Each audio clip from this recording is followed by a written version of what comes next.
Jangan lupa subscribe YouTube channel Metro TV News dan pastikan untuk menyalakan lonceng notifikasinya.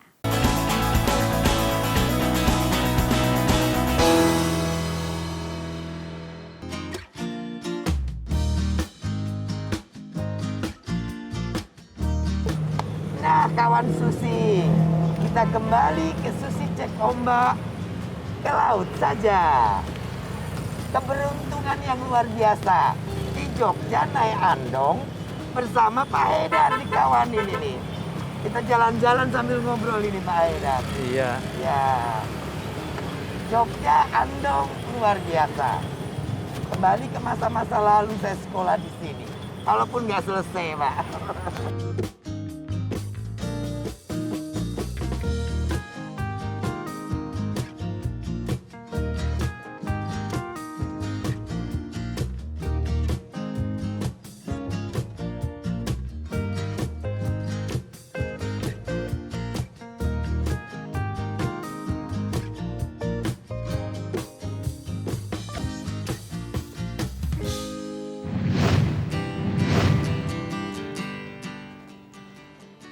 Wah, ini ruangan apa ini Bapak? Ruangan namanya control center atau ya, command control centernya. Jadi pusat siar digital Muhammadiyah. Pusat Siar digital Muhammadiyah. Jadi pusat untuk meregulasi, memproduksi, mempublikasi berbagai macam Dari apa yang dilakukan Muhammadiyah. Muhammadiyah. Nah, 2 tahun ini kita kan karena COVID lalu punya data yang sangat lengkap tentang apa yang kita lakukan. Ini 86 rumah sakit yang bergerak secara langsung dengan persebarannya, gitu kan. Nah, dari sinilah Muhammadiyah COVID-19 Command Center itu bergerak, gitu ya. Jadi sehingga kita berbasis data, gitu kan. Kemudian apa yang kita lakukan juga berbasis pada roadmap yang jelas. Gitu ya. Jadi, ada semuanya datanya iya. dan roadmapnya jelas sekali. Itu kita Luar biasa, pembagian masker, penyemprotan semua lengkap. Ada. Ya. Bahkan sampai rupiahnya sasen pun kita Sudah data, ada. ya, yang kita Wah, lihat. kawan Susi, sebuah organisasi yang sangat luar biasa dengan platform digital, ilmu pengetahuan teknologi ini betul-betul dipakai untuk mengelola Muhammadiyah ya, Pak Haidar. Mari kita. Oke, terima kasih Susi. Bapak. Pak Haidar ngobrol tentang situasi terkini ini, perang Ukraina dan Rusia. Saya mendengar Muhammadiyah pun sudah mencoba bicara dengan PBB dan saat sekarang beberapa komoditi terutama sudah terasakan pengaruhnya akibat perang ini. Dalam pandangan Pak Haidar tentang perang Rusia dan Ukraina ini bagaimana, Pak? Perang Ukraina dan Rusia ini perang yang absurd, sekaligus juga menampar dunia sebenarnya. Jadi absurd karena Ukraina merasa itu agresi, Ya. Rusia merasa itu melakukan usaha-usaha untuk penertiban. Ya. Biarpun Putin mengatakan bahwa invasi militer ini ya maksudnya punya tujuan yang tidak untuk memerangi negara lain. Nah, di tengah absurditas inilah sesungguhnya justru perang ini bisa jadi problem besar. Nah, kenapa jadi problem besar? Pertama karena PBB sendiri kan posisinya jadi susah. Ya. Dia negara yang punya hak veto, ya. Rusia. Kemudian ketika melakukan tindakan-tindakan politik tentu sesuatu yang muskil. Ya. Yang kedua, masyarakat dunia juga dibawa pada wilayah abu-abu. Ini agresi atau ini perang, kalau perang dimulai dari mana, dan lain sebagainya. Tapi lepas dari itu, perang ini akhirnya juga menampar dunia karena ketika kita sekarang bicara tentang tata dunia baru yang lebih damai, bahkan gerakan-gerakan dunia itu dengan berbagai isu perdamaian, gitu ya. Para tokoh dunia kumpul di mana gitu kan, di banyak tempat. Tapi kita tidak bisa menghentikan peristiwa yang tiba-tiba terjadi. Nah, betul. Jadi akan menimbulkan demoralisasi global jika tidak segera berhenti dan dihentikan oleh seluruh kita. Di seluruh dunia. Ya. Dan disitulah kami menyerukan PBB, juga Indonesia saya pikir sudah melakukan langkah politik yang jelas, tetapi memang harus proaktif. Kalau kita membiarkan perang ini berlarut, skenarionya besar dan berat. Pengaruh sosial ekonomi, kemudian juga nanti harga komoditi terutama. Iya. Saya perhatikan sekarang semua sudah kenaikan harga apapun udah di atas 7% seluruh dunia. Dan itu akan menambah berat ketika kita setelah 2 tahun pandemi ini kan punya problem yang besar. Ekonomi berat, kemudian juga psikologi warga dunia juga mengalami apa ya, semacam loss of soul gitu ya, mengalami kegersangan perasaan gitu. Maka ya niscaya jangan lengah, semua negara harus melakukan konsensus baru apa yang harus diperbuat agar perang Rusia Ukraina ini berhenti. Dan di tengah dunia yang kita ingin damai, masa sih kita kehilangan akal sehat dan ruang untuk dialog menyelesaikan masalah. Saatnya para pemimpin dunia, baik Rusia, Ukraina, PBB gitu ya, lebih-lebih negara-negara besar, Amerika, China, untuk belajar dari sejarah. Jangan sampai praktek perang dunia 1 dan 2 kita lakukan saat ini gitu ya. Biarpun boleh jadi tidak akan terjadi perang dunia, tetapi prakteknya bahwa perang-perang regional sekarang ini sesungguhnya merupakan elemen-elemen dari terjadinya perang dunia ketiga. Indikasi ke sana kelihatan kuat. Jelas. Pertama kita lihat apa yang terjadi di Ukraina kan, sudah sedemikian rusak gitu ya. Kemudian ancaman kedua, jika tidak ada solusi, saya pikir ketika pilihan militer menjadi cara satu-satunya menyelesaikan masalah, ya perang kan. Gitu. Yang ketiga, ya perang itu baik regional, lokal, sampai ke perang dunia sama. Korbannya kemanusiaan, lingkungan rusak, gitu kan. Ya. Kemudian ya demoralisasi terjadi. Kalau kita melihat situasi seperti sekarang ini, di mana demoralisasi akan terjadi dengan perang, pembiaran akan perang ini.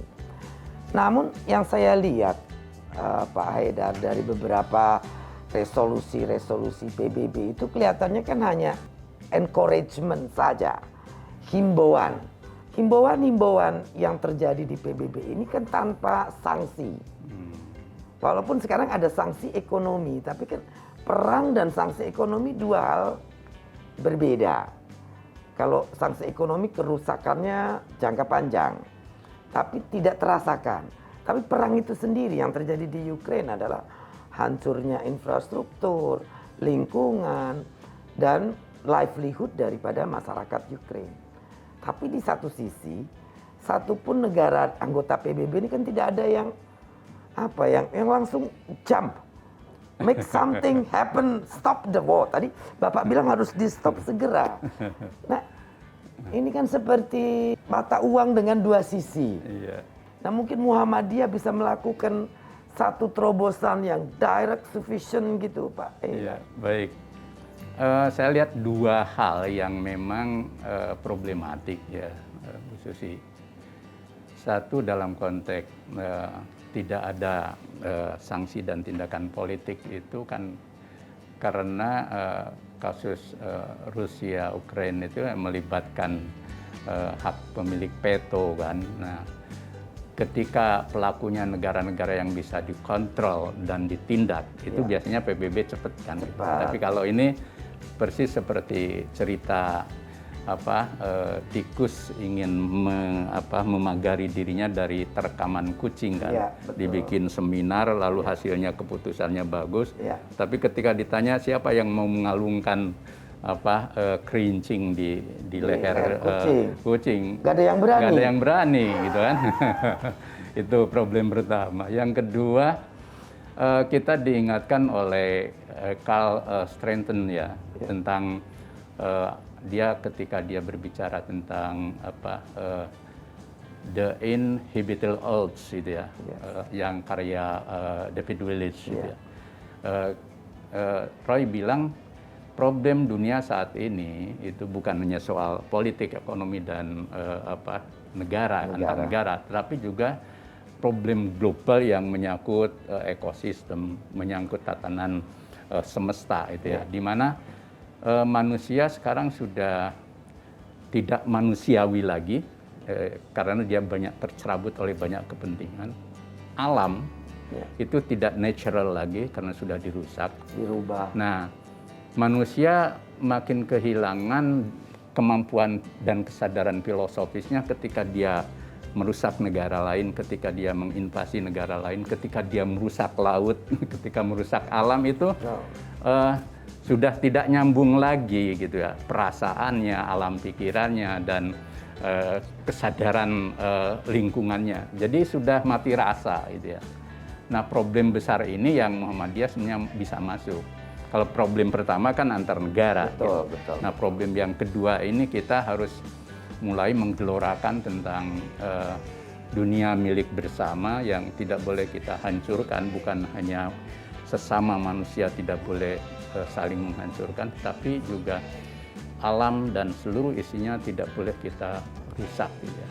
Dan ini long term karena kerusakan filosofis dalam kesadaran manusia itu sudah berlangsung lama. Berlangsung lama. Sejak masyarakat modern menjadi sangat instrumental.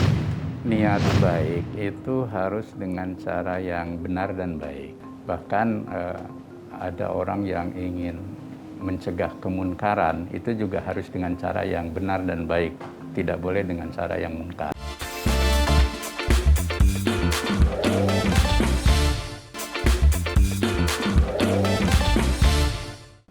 Karena kadang-kadang kita tuh lebih cenderung saya lihat modernisasi itu pembangunan dan modernisasi itu seolah menghalalkan perusakan untuk dibangun kembali. Iya. Bagaimana kita bisa memastikan bahwa pembangunan tidak berarti penggusuran, pembangunan tidak berarti perusakan. Nah, bagaimana Muhammadiyah membawa ini ke dalam line edukasinya, Pak? Ya. Dicari sebabnya dulu, Mbak. Jadi yang pertama ketika kenapa orang membangun tapi kenyataannya merusak. Merusak, gitu ya. Di Al-Quran disebut wa idza qila lahum la tufsidu fil ardi qalu innama nahnu muslihun. Ketika mereka berkata sedang merusak, ketika mereka prakteknya merusak, diingatkan supaya tidak merusak, mereka jawab kami sedang membangun. Nah gitu loh. Ini yang paling masif sebenarnya. Jadi kenapa laut menjadi rusak, kemudian istilahnya itu laut menjadi sekarat gitu kan. Kemudian badai yang bukan lagi alamnya terjadi di mana-mana karena manusia kehilangan kesadaran lingkungannya. Nah, Muhammadiyah dua hal yang harus kita lakukan. Pertama, kita berangkat dari edukasi, pendidikan, kesadaran membangun tapi merusak itu kan proses problem mindset. Maka kita harus dimulai dari pendidikan. Pendidikan harus mulai kita ubah untuk membangun kesadaran yang multidimensional itu, termasuk kesadaran manusia tentang dirinya gitu kan. Tapi ini panjang gitu kan, karena kalau pendidikan itu kan gini, jadi negara-negara yang dulu maju di bidang pendidikan dan sebenarnya maju juga dalam pemerintahan, ketika ada problem kan selalu bertanya, ada apa yang rusak dari pendidikan? Nah, kita harus membenahi ini. Jangan disetting pendidikan hanya pabrik. Karena yang pabrik itu kuat nanti kemampuan skillnya, tetapi itu tadi tidak punya kesadaran teologis, kesadaran lingkungan, kesadaran metafisik. Kemudian yang kedua ya negara harus berperan untuk mengkanalisasi berbagai problem ini. Sebab kalau enggak ya kan wilayah negara itu bukan power struggle aja, tapi wilayah negara itu menciptakan public good, kebajikan untuk orang banyak. Maka para elit negara yang ada di pemerintahan, partai politik harus punya kesadaran tentang melangsungkan peradaban, menghentikan perang, menciptakan perdamaian, tidak merusak alam. Kalau itunya tidak ada, justru ya negara hanya menjadi alat teknis saja dari kepentingan banyak orang. Nah tadi Pak Haidar bicara tentang bahwa kita mesti semacam dignity kan Pak. Iya, iya. Nah Rusia di sini berperang dengan Ukraine menganggap itu adalah a part dari dignity atau pride dia karena dulu Ukraine ini kan bagian dari Rusia. Nah persoalannya benar bahwa kita apapun itu ini kerusakan luar biasa. Lalu kita harus menghentikan karena ini juga bisa berefek banyak ke yang lain. Nah, yang saya lihat selain perang ini juga memicu di era pandemi kemarin banyak negara ekonominya resetting, backward, kembali harus ya banyak kemunduran, pertumbuhan minus dan lain-lain. Nah, ini justru malah meningkatkan bukan jadi dignity atau pride yang diharapkan itu justru establishment dari sisi kekuasaan. Yeah. Jadi mereka ingin memastikan bahwa establishment menjadi sangat lebih penting kan. Nah ini akhirnya ya seperti contohnya rumor di negeri kita kan. Bahwa demi kestabilan dan pembangunan yang sempat terganggu karena pandemik, ekonomi juga mundur, kemudian situasi perang ditambah lagi, ada banyak rumor yang seolah itu menjadi satu kebutuhan kita untuk menjaga keberlanjutan dari pemerintahan yang ada. Pandangan Pak Haidar tentang hal ini? Niat baik itu harus dengan cara yang benar dan baik. Bahkan ada orang yang ingin mencegah kemunkaran, itu juga harus dengan cara yang benar dan baik. Tidak boleh dengan cara yang munkar. Saya percaya jika itu rumor, itu jika semua berpikir pertama, oke, kalau niatnya baik, kita harus bertanya, apa itu benar gitu ya, caranya benar secara konstitusional misalkan. Kalau konstitusi kita sudah capek-capek hasil reformasi, sudah ada pembatasan masa jabatan dan semua regulasi itu ditentukan, ya sudah kita sepakati bersama. Karena reformasi itu ongkosnya mahal ya, gitu kan. Jadi ya karena sudah jadi dasar konstitusi, semua harus taat. Nah yang kedua, boleh jadi kita secara kekuasaan bisa, tetapi sesuatu yang bisa itu apa baik. Nah gitu kan.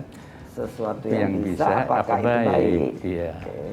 Kayak kita sih bisa pakai sandal jepit dimanapun, tetapi apalah ya. Nah yang terakhir itu dampaknya. Dampaknya kan tidak hanya soal kekuasaan, tapi juga pada hajat hidup orang banyak yang menyangkut demokrasi yang sudah kita sepakati bersama. Jadi kalau Muhammadiyah nyebutnya sebagai Darul Ahd gitu. Jadi ketika kita bersepakat itu, biarpun kita bisa ubah kesepakatan itu, tetapi ada wilayah etik yang harus kita rawat bersama. Jadi disinilah demokrasi itu memerlukan dignity, memerlukan etik, ya, memerlukan spiritualitas. Karena ada batas-batas yang tidak boleh kita lewati, biarpun secara demokrasi membenarkan. Gitu ya. Ya persis seperti perang kan? Ya betul. Perang juga bisa dibenarkan oleh setiap negara, tetapi ketika saya yakin wilayah seperti Rusia membenarkan apa yang semua, mereka lakukan karena ini urusan kami untuk mempertahankan dignity bahwa Ukraine itu adalah bagian dari mereka. Kalau di hadapan kita ada makanan yang banyak, gitu kan, mungkin ada orang yang bisa memakannya sampai habis. Tapi kan dalam makan itu ada etikanya. Yang kedua aspek kesehatannya perlu diperhatikan. Dan ya ada banyak hal yang kekuasaan politik itu bukan hanya menyangkut bisa dan tidak. tetapi di wilayah itu ada baik dan tidak. Gitu.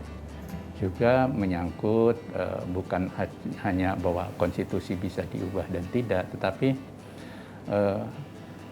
ada apa sih di balik itu, gitu kan?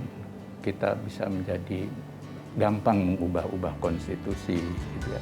Kembali saya ingat Pak Haidar pernah bicara salah satu demokrasi itu kan biasanya jurnalisme juga termasuk hal yang komponen terbesar dalam menjaga demokrasi, inline dengan demokrasi.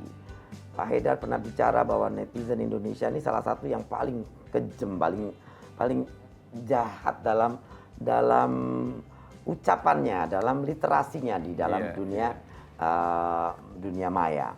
Pak Haidar juga bicara bahwa politik itu harus menjaga etika dan juga jangan sampai kita mau memperbaiki tapi dengan cara yang tidak baik kan. Tapi di satu sisi argumen yang dipakai belakangan ini saya mendengarnya adalah justru karena polarisasi ini waktu minta perpanjangan ini adalah untuk mengembalikan kita berdamai. Jadi tadi alasan peace bukan perang lagi tapi demi peace gitu. Apakah itu tidak patut untuk dihargai atau sebaiknya kita agree atau bagaimana? Ada waktu 2 tahun kalau mau menyelesaikan problem-problem. Masih 2 tahun, betul ya. Karena gini, saya pernah menyampaikan problem Bhinneka Tunggal Ika itu ada 2 ranah. Satu problem Bhinneka dan yang kedua problem Tunggal Ika. Nah sekarang ini kita sangat sibuk memperbincangkan soal kebinekaan. Itu oke. Karena itu built-in dari kehidupan masyarakat kita yang beragam. Ya. Tapi ada satu hal yang jarang kita bicarakan tentang ketunggalan, tentang tunggal ikanya. Bagaimana kita bersatu? Dan apa sih kendala kita untuk makin mengeratkan persatuan? Ini jarang kita bicarakan. Jadi mestinya untuk kita bisa bersama itu stop talking about the differences gitu. Iya. Setidaknya hal-hal yang membuat differences itu yang destroyer gitu ya, to unity itu kemudian tereliminasi. Kemudian yang kedua, misalkan regulasi media sosial tidak cukup, yaitu soal undang-undang ITE gitu ya. Tapi juga membangun culture kolektif kita. Kalau kita punya agama, kalau kita punya Pancasila yang digembor-gemborkan, dan kalau kita punya kebudayaan luhur yang selalu kita banggakan, kenapa kita tidak mencoba untuk melakukan proses pembudayaan kolektif bahwa 3 nilai ini sebenarnya bisa menjadi kekuatan yang dahsyat bagi kita untuk bersatu, dan kemudian yang kedua kita bisa membangun Indonesia ini dengan bermartabat sebagaimana cita-cita. Lalu setiap pihak punya kekuasaan itu juga ya secukupnya tentang dan memaknai kekuasaan itu sebagaimana regulasi konstitusi, lalu kesadaran kita sebagai manusia makhluk Tuhan ini kan ya diberi amanah kan. Diberi amanah itu semakin panjang, sebenarnya semakin berat. Dan urusannya nanti di akhirat lebih berat. Jadi apa yang sudah diberikan Tuhan dengan mekanisme demokrasi ini kita manfaatkan sebaik-baiknya gitu ya. Yang sudah tertuang dalam konstitusi kan itu juga hasil dari kesepakatan loh. Iya, dan kesepakatan itu kan disebut dengan dengan perjanjian luhur. Perjanjian luhur. Iya, perjanjian luhur itu kan kalau kita tepati dapat pahala itu, pahala dunia dan pahala akhirat itu. Iya, bagi kaum beriman kan begitu. Apapun agama, kesadaran untuk memperbaiki kekeliruan. Ya, kalau dalam perjalanan pergerakan dari pandemi ke endemi itu ada kekeliruan, lebih baik kita terbuka dan jujur bahwa itu keliru. Dan lebih baik kita coba perbaiki di kelirunya gitu.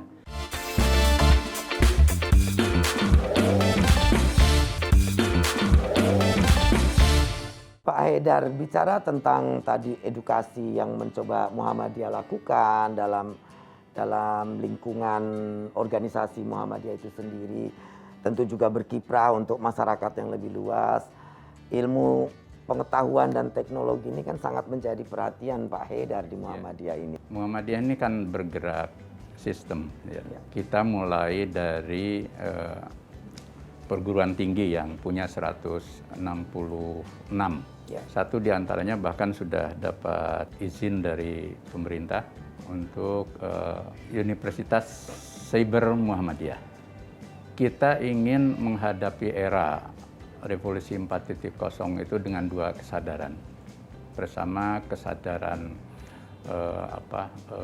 teknologis gitu ya, bahwa kita harus semakin menguasai teknologi informasi dan teknologi produk dari revolusi 4.0 ini secara canggih untuk kepentingan pendidikan, membangun bangsa, mencerdaskan kehidupan bangsa dan seterusnya. Nah, itu. Kemudian yang kedua, kesadaran karena kami organisasi Islam kan, kesadaran ruhaniyah bahwa di balik kecanggihan teknologi itu ada akal budi yang harus kita rawat, kita jaga, dan kita jadikan sebagai kanopi, gitu ya, kanopi bagi perkembangan teknologi. Gitu ya. Kenapa? Karena nanti ketika penguasaan teknologi itu luar biasa, tetapi dimensi rohani, etik, moral, gitu ya, termasuk etik publik itu rusak, ya akhirnya runtuh juga, gitu kan. Jadi era digital ini kan istilahnya itu change or extinct, gitu ya. Jadi whip out, Anda akan dikeluarkan dari dunia. Dan itu menimbulkan, karena otomatis tidak terkoneksi kalau kita lalu tidak. Orang takut teralienasi, lalu masuk istilahnya itu nyebur ke laut tanpa ilmu kan gitu. Akhirnya apa? Nggak akil balik dalam menggunakan media sosial. Tidak punya kedewasaan. Tidak punya maturity. Apa itu karena miskinnya pendidikan literasi di kita, Pak Haidar? Iya, itu. Perkembangan kemajuan fisik di Indonesia itu termasuk teknologi relatif ya tertata bagus itu ya. Biarpun kita masih jauh sebenarnya kan. Human Development Index kita masih kalah dari 6 negara ASEAN. Kemudian kedua, daya saing kita juga masih terbawah dari 6 negara ASEAN. Nah, ketika dunia teknologi itu masuk, kita tidak punya kesempatan edukasi literasi karena kesadaran kolektif bangsa kita itu masih pada hal-hal yang komunalistik. Muhammadiyah ini dengan pusat syiar digitalnya, itu mencoba misalkan ketika ini soal akreditasi PTM, kita punya 173 itu ya, dan ini menjadi sebenarnya tiang penyangga negara untuk memajukan, mencerdaskan kehidupan negara. Bangsa. Kemudian di bidang penguasaan teknologi memang harus ada lompatan.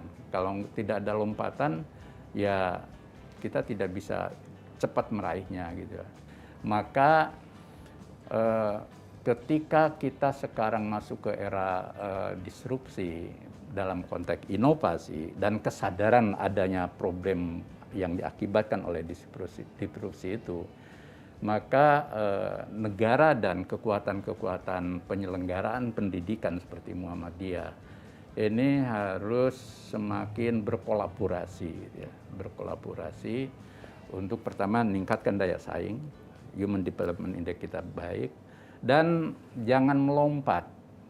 Oke lah, 1-2 kita bisa mendorong 1-2 anak bangsa kita untuk menguasai iptek. Tetapi kalau struktur besar kita belum ke situ, kultur kita belum ke situ, itu hanya jadi kelangenan saja. Apakah Muhammadiyah ada inisiatif untuk menjadikan sebuah channel atau yang memungkinkan bibit-bibit yang unggul ini untuk melompat? Sangat. Nah, tapi kami akan menjadikan 166 PTM ini menjadi korporasi. Ya. Karena kalau tidak korporasi kan tidak bisa, ya paling bisa 1-2 saja. Ya, untuk competitiveness-nya agak kurang. Betul itu. Nah, yang kedua juga di bidang kesehatan kita. Ya, saya dengar Muhammadiyah juga Iya. berkecimpung di dunia kesehatan, rumah sakit dibangun dan sangat besar sekali kontribusinya pada saat kemarin punya pandemi. 117. Sekarang 119 rumah sakit. Nah, Di seluruh di Indonesia. Indonesia. Belum klinik-klinik. Klinik-klinik kita total lah sekitar 500-an dengan rumah sakit. Nah, ketika hari kedua Presiden mengumumkan ada 2 yang terkena COVID itu, Muhammadiyah tanggal 5 itu sudah bergerak. Sudah bergerak dengan 87 rumah sakit waktu itu. Ya, untuk menampung Iya. pasien COVID. Dan ini resiko saat itu kan, rumah sakit yang untuk orang-orang umum diubah untuk menerima pasien COVID. Itu kan nggak gampang, apalagi saat itu kan 1 tahun kita panik terus kan, gitu kan. Jadi maka ya alhamdulillah kita leading lah untuk bergerak karena kita menyebar baik yang dimiliki oleh Muhammadiyah maupun oleh Aisyah. Jangan lupa Bu, Aisyah ini juga punya rumah sakit, punya perguruan tinggi. Aisyah ini adalah wanita Muhammadiyah. Iya. Jadi disinilah peran kita. Jadi pertama kita bergerak untuk membangun kesadaran kolektif di tubuh bangsa kita bahwa COVID ini memang problem kita. Itu untuk ke situ kan nggak gampang. Muncul COVID ini konspirasi, COVID ini ya Tapi biasa. sekarang justru kecenderungannya malah kita ingin mempertahankan seolah-olah pandemik ini masih begitu, padahal banyak negara sekarang sudah melonggarkan. Itu bagaimana pendapat Pak Haidar? Ada faktor yang bisa kita akumulasi sebenarnya karena Muhammadiyah bergerak di sini ya. Jadi satu, harus kita yakinkan bahwa sistem pelayanan kesehatan kita dan infrastruktur pelayanan kesehatan kita itu sudah bagus, mapan dan siap. Kemudian yang kedua, regulasi-regulasi itu juga harus konsisten gitu kan, jangan berubah-ubah gitu. Yang ketiga, culture masyarakat. Sebenarnya kalau 3 faktor ini dibikin firm gitu oleh pemerintah dan ngajak kita bareng-bareng, bisa itu ya. Ya, tapi kepercayaan publik ini kan sangat penting dijaga supaya apa yang dikomandokan oleh pemerintah, protokol kesehatan dan step-step program lainnya itu bisa di-follow dan dipatuhi oleh masyarakat. Trust itu kan muncul timbal balik dari proses accountability. Pertama harus ada konsistensi saja. Jadi, konsistensi. Kalau misalnya mengarahnya ke pandemi, ke endemi ya gitu, ya harus siap gitu ya. Nah, yang kedua kesadaran untuk memperbaiki kekeliruan. Ya, kalau dalam perjalanan pergerakan dari pandemi ke endemi itu ada kekeliruan, lebih baik kita terbuka dan jujur bahwa itu keliru. Dan lebih baik kita coba perbaiki di kelirunya gitu. Nah, yang ketiga masyarakat juga harus masyarakat harus diajak untuk ada guidance juga gitu ya. Nah, kami siap lah untuk guidance itu karena kami kan bekerjanya dengan masyarakat. Dan dengan cabang Muhammadiyah, kaki tentakel Muhammadiyah yang sudah di mana-mana, mestinya Muhammadiyah bisa menjadi partner yang capable, accountable untuk pemerintah dalam hal ikut serta menangani.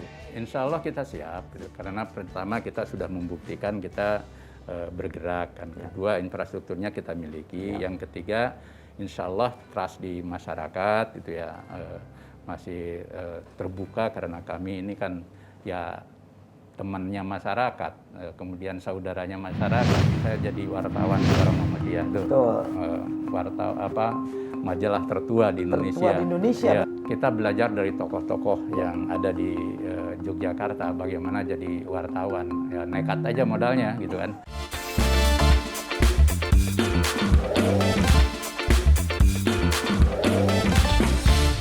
Pak Haidar, kita ngobrol berat-berat tadi. Tadi udah dikasih tahu kita harus Bapak slowing down katanya ke kisah hidup Bapak. Sebetulnya kalau kita melihat Pak Haidar sekarang, tidak terbayang Bapak Haidar lahir dan aslinya orang Jawa Barat. kita berpikir Pak Haidar sudah identik dengan Yogyakarta. Iya. Tapi sebetulnya Bapak lahir awal besar di Bandung, di Bandung. Ciparai. Ya. Ciparai. Nah, pendidikan agama diberikan oleh ayahanda dari kecil, bahkan kadang-kadang katanya suka sholat subuh tidak bangun diguyur pakai air. Iya. Mungkin bisa cerita itu bagaimana Pak Haidar? Iya, jadi begitu kerasnya Bapak. Saya ini kan lahir dari Keluarga santri, ya. Ayah saya ajengan di kampung gitu kan, sehingga dididik agama sejak kecil dia. Dan ya pendekatan orang tua dulu kan begitu disiplin ya. Dan maka ketika kecil masih SD kan, ya. SD harus ngaji dan tidur nggak boleh di rumah, harus di masjid. Gitu ya. Setidaknya kalau tidur di masjid kan dibangunkan oleh muadzin kan itu. Ya, ada yang kalau di rumah kan mesti manja kan. Iya, betul, betul. Nah, ketika suatu saat tidur di rumah lalu ya biasa anak kecil kan makhluk bermain gitu kan. Jadi nggak langsung bangun ya diguyur gitu ya. Kalau ngaji keliru itu udah siap ada sapu lidi itu, gitu kan, gitu. Walaupun Bapak putra terkecil dari 12 anak betul. Di dalam keluarga. Jadi biarpun yang terkecil tidak disayang tapi tetap disiplin harus. Iya. Bapak ini kan senang menulis. Jurnalisme menjadi bagian dari Bapak. Dan Bapak juga senang dengan ilmu pengetahuan, belajar banyak, bahkan dijuluki apalagi tentang Muhammadiyah. Bapak ini seolah-olah menjadi ensiklopedia berjalannya Muhammadiyah. Tanggapan Pak Haidar bagaimana? Saya kan lahir dalam kultur keluarga yang cinta ilmu sebenarnya. Jadi di keluarga santri itu kan pada umumnya gitu, ya subuh sudah ngaji, habis itu membaca, kebetulan kan ada buku-buku, ada kitab-kitab punya kakak biarpun nggak ngerti semua gitu kan kira-kira. Tapi di situ mulai muncul bahwa buku menjadi teman gitu kan, buku menjadi bagian dari hidup kita. Nah, setelah ke Jogja itu aura itu makin besar gitu ya. Jadi ya Jogja kan kota pelajar kan, kota pendidikan, lalu Bu Susi kan pernah di Jogja juga merasakan itu. Ya, betul. Kultur itu lalu tumbuh gitu ya. Nah, lalu mulai menulis itu karena menulis itu kan dulu ketika kita di pesantren atau di rumah itu dulu kan kalau tiap tahun suka ada, kalau di Sunda itu imtihan gitu ya. Jadi pidato tapi kita nulis sendiri, betul, gitu. Betul. Nah, itulah yang mempertajam kita. Nah, lama kelamaan ketika mahasiswa mencoba menulis, dimuat di media massa, itu kan ada ada kebanggaan diri gitu kan, dalam arti oh iya ternyata bahwa orang menerima tulisan kita. Nah, lama kelamaan terakumulasi lalu menjadi habitat dan setelah jadi habitat malah jadi penyakit gitu. Karena apa? Kalau sudah menulis itu lupa kanan kiri gitu ya. Jadi tapi jurnalisme, kehidupan jurnalisme Pak Haidar tidak mudah kali itu karena masih dengan mesin ketik, lalu juga harus jalan kaki, naik motor, segala nyari berita, narasumber pada tidak mau saat itu. Mungkin bisa sharing dengan kawan Susi cerita jadi bagaimana beratnya jurnalisme waktu itu. Apalagi menulis spesifik tentang kemuhammadiyahan. Iya, jadi kan saya jadi wartawan Suara Muhammadiyah tuh. Betul. Majalah tertua di Indonesia. Tertua di Indonesia, betul, majalah tertua. Tahun 1915. Waktu itu ya sudah, kita belajar dari tokoh-tokoh yang ada di Yogyakarta bagaimana jadi wartawan. Ya nekat aja modalnya gitu kan. Jadi kalau ke daerah keluar Jawa apalagi kan dari kereta api, naik bis, pindah-pindah, kadang harus nggak jelas nginep di mana gitu kan. Akhirnya tumbuh itu kesadaran tentang lingkungan, kesadaran tentang ada masyarakat yang harus menjadi bagian dari hidup kita, sehingga voices timbul empati gitu kan. Nah, dan lebih dari itu juga bahwa kesadaran menulis akhirnya harus jadi jiwa. Jadi harus jadi jiwa. Maka sampai sekarang Bu, saya akan merasa luka kalau entah majalah atau koran itu diinjak-injak gitu ya. Gitu. Karena di balik koran dan majalah yang fisik itu, kan di situ ada jiwa, ada pikiran orang gitu. Bapak sebagai salah satu ilmuwan sebagai ilmuwan sosial terbaik di dunia versi Art Scientific Index 2022. Menanggapi hal ini, Pak Haidar? Ya, itu apresiasi dunia lah terhadap setiap warga bangsa dimanapun untuk seperti itu ya. Jadi, dan saya menyadarinya sebagai sebuah apresiasi untuk bagaimana kita justru mau berbagi dengan ilmu yang kita miliki. Gitu ya. Tapi yang paling penting itu warga Muhammadiyah dan kaum muslimin itu penting menjadikan agama ini sebagai khasanah untuk memperkaya ilmu, wawasan, dan kesadaran sosial yang melintasi. Agar tradisi Iqra kan gitu kan. Nah, ayat pertama, wahyu pertama itu bukan tentang sholat, tapi tentang Iqra, tentang baca. Itu harus menjadi. Tapi ini persoalan bangsa kita katanya Pak Haidar. Ya, karena jadi, itu orang tadi kita tidak senang membaca. Karena budaya, habitat kita tidak dibangun itu. Habitat dan budaya kita itu kan oral, ngobrol. Insya Allah kalau ngobrol itu orang Indonesia itu gemar dan baik gitu ya, di mana-mana ngobrol, gurau dan macam-macam gitu ya. Tapi untuk membaca, saya pikir itu bukan warisan kan, itu bukan kodrat, tapi itu soal culture. Maka mungkin dari generasi, oke lah di generasi kita itu. Nah sekarang di generasi milenial sebenarnya harus kita bangun culture itu kembali. Iya. Pak Haidar, terakhir ini karena ini kan akan menjelang Ramadan dan Muhammadiyah sudah menentukan tanggal 2 April sebagai hari pertama puasa. Nah mungkin ada guidance, tuntunan dari Muhammadiyah dalam melaksanakan ibadah puasa tahun 2022 ini. Yang pertama, mari kaum muslimin untuk memulai masuk puasa Ramadan itu dengan pencerahan nurani. Agar puasa itu tidak sekadar rutinitas tahunan, menahan lapar dan minum, tetapi jadikan diri kita menjadi lebih baik, lebih peduli, lebih suka berilmu. Kemudian juga belajar untuk punya dignity yang baik gitu ya. Kemudian lebih dari itu bahwa warga bangsa kita di tengah gelombang dan ombak media sosial yang begitu dahsyat itu harus menjadi subjek, jangan menjadi objek gitu ya. Menjadi pelaku yang bisa dewasa memanfaatkan media sosial. Karena puasa itu kan dasarnya menahan diri. Bahkan ketika ada orang ngajak berantem, bertengkar itu kita bilang saya sedang berpuasa. Nah nanti kan setelah Syawal dan 11 bulan kemudian praktekkan itu. Nah kawan Susi, berbincang dengan Pak Haidar Nasir rasanya seperti mendapatkan siraman rohani, nilai-nilai moralitas yang luar biasa. Dan estetika yang ada dalam moral, dignity, pride itu memang sebetulnya sesuatu yang sangat indah. Yang seharusnya patut kita miliki dan kalau kita punya mestinya men-share dengan semuanya. Kira-kira seperti itu kawan Susi perbincangan kita yang sangat luar biasa dengan Pak Haidar Nasir.